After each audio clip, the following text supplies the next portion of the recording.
Olá, tudo bem? Seja bem-vindo ao canal Meu Momento com Deus. Nessa ocasião nós teremos mais um estudo guiado, mais uma lição da Escola Sabatina. E eu quero convidar você a, junto comigo, ter uma experiência maravilhosa na presença de Deus, por meio desse estudo, claro. Antes de nós conhecermos qual será o tema de hoje, eu quero convidar você a orar. Então vamos fechar os nossos olhos e fazer uma prece ao nosso Deus. Senhor Deus, que estás nos céus, muito obrigado, Pai, por mais uma oportunidade de poder estudar a Tua Palavra, de poder ter esse momento de qualidade, de instrução, de aperfeiçoamento, de crescimento na Tua presença. Que nessa ocasião, mais uma vez, o Teu Santo e Bom Espírito possa ser o nosso professor, para que por meio dele a gente possa ser instruído, para que por meio dele a gente cresça e se desenvolva na vida espiritual. E dessa forma, seja agradável aos Teus olhos. Nosso desejo é trazer alegria e prazer a Ti, Senhor. E que por meio desse estudo, a gente possa não apenas viver, mas conseguir essa meta. Perdoa os nossos pecados, fica conosco, é isso que nós pedimos em nome de Jesus Cristo. Amém. Pois muito bem, vamos para o estudo de terça-feira. O tema do nosso estudo é Debaixo de seus pés. Olha que tema interessante. Vou apresentar aqui alguns contextos bíblicos para nós lermos. E o primeiro que nós vamos ler está no livro de Salmos, Salmos 47. E os versos serão de 1 a 4. E olha só o que diz, ó. Batam palmas, vocês, todos os povos. Aclamem a Deus com cantos de alegria, pois o Senhor Altíssimo é temível. É o grande rei sobre toda a terra. Ele subjugou as nações ao nosso poder. Os povos colocou debaixo de nossos pés e escolheu para nós a nossa herança, o orgulho de Jacó, a quem amou. Com base nesse texto, eu separei aqui dois pontos interessantes para nós conversarmos. E o primeiro ponto diz assim: em longo prazo, o futuro será brilhante. Enquanto esse tempo glorioso não chega, lutamos com as consequências da escolha humana que cedeu o domínio do planeta a Lúcifer. Se nós olharmos para o futuro, para as promessas, para a bendita esperança, nós com certeza iremos vislumbrar um futuro abençoado, um futuro glorioso.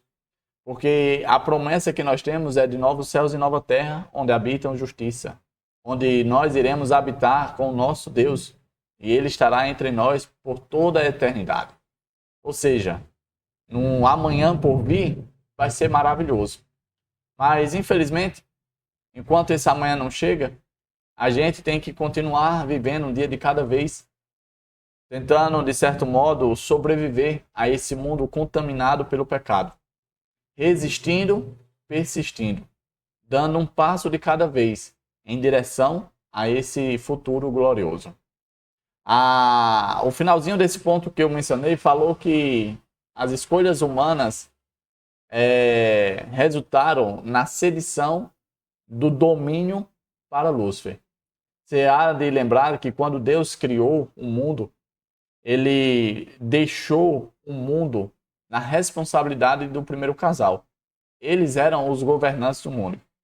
Porém, quando o primeiro casal deu ouvidos às propostas de Satanás, de Lúcifer, esse domínio foi passado do primeiro casal para o usurpador Satanás. E é interessante isso porque quando a gente lê ali o relato de Jó, né, do concílio celestial, onde Satanás aparece, ele declara que ele é o soberano do mundo, que ele é o proprietário, que ele estava rodeando, ou seja, passeando, andando pelo mundo. E a gente percebe que essa característica de andar, de passear, né, ela denota exatamente isso, a propriedade.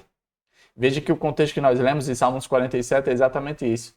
Que Deus subjugou, colocou debaixo dos pés os reinos, né, do mundo, para que o povo dele reinasse sobre esses reinos, liderasse, governasse. Né? E esse é o segundo ponto que eu vou ler aqui com vocês. Diz assim, ó, com isso, Satanás estava declarando propriedade, o ato de passear, de andar, de rodear a terra. A gente vê que na antiguidade, essa questão de usar o local onde você andou, por onde você passou, demandava exatamente esse entendimento, que você era dono, que você era proprietário. Um exemplo disso, a gente encontra no livro de Gênesis, capítulo 13, verso 17, que diz: levante-se e percorre essa terra no seu comprimento e na sua largura, porque eu darei a você. Isso foi a palavra de Deus direcionada a Abraão, dizendo que aonde ele tocasse, ele seria dono. Um outro contexto que me veio à memória aqui, que não foi mencionado na lição, mas que está dentro do contexto, é quando Caleb vai até Josué reclamar ali o direito dele sobre o monte, né, que Moisés tinha prometido a ele. E aí ele cita exatamente isso, onde a planta do pé dele tinha tocado, aquele local seria destinado a ele, né? E a gente vê isso de forma bem vívida dentro do contexto bíblico, principalmente no Antigo Testamento. Aqui foi apresentado outros dois contextos que estão inseridos nessa relação. E aí nós vamos tirar algumas lições, tá certo? O primeiro contexto é 1 Tessalonicenses, capítulo 4, verso 13 a 17, que diz assim: irmãos, não queremos que vocês sejam ignorantes quanto aos que dormem. Está se referindo às pessoas que passam pela experiência da morte. Para que não se entristeçam, como os que não têm esperança. Se cremos que Jesus morreu e ressuscitou, cremos também que Deus trará, mediante Jesus e com ele, aqueles que neles dormiram. Dizemos a vocês, pela palavra do Senhor, que nós, os que estivermos vivos, os que ficarmos até a vinda do Senhor, certamente não precederemos os que dormem. Pois, dada a ordem com a voz do arcanjo e o ressoar da trombeta de Deus, o próprio Senhor descerá dos céus, e os mortos em Cristo ressuscitarão primeiro.